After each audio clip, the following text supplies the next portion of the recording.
Bertrand Ziba-Bégué, ce nom a résonné comme un coup de tonnerre dans le pays. Celui qui a eu le courage de démissionner du Parti démocratique gabonais, jadis parti au pouvoir, devant le président de l'époque lui-même. Incarcéré à la suite à la prison centrale de Libreville, cet ancien député, devenu proche de l'opposant Jean Ping, a subi plusieurs sévices. On vous tape avec des gourdins sous la pointe des pieds, mais en réalité, la vie humaine part de sous la pointe des pieds. Donc, tous les nerfs, tous les muscles prennent leur essence sous la pointe des pieds. Et lorsqu'on vous tape là-dessus, on vous dit, à 65 ans, si j'atteins cet âge ou un peu plus, c'est pas évident que je marcherai sur mes deux jambes.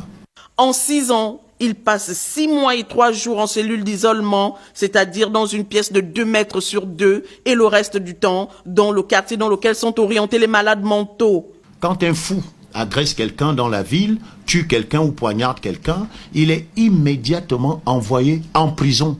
C'est pas à Mélène qu'on l'envoie, on l'envoie en prison.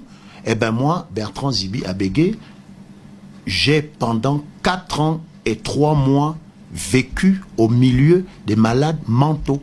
Dans ce tableau sombre, au loin, apparaît un brin de lumière. Pour surpasser toutes ces douleurs, nous nous accrochons, mais alors là, avec beaucoup d'intensité à la parole du Seigneur.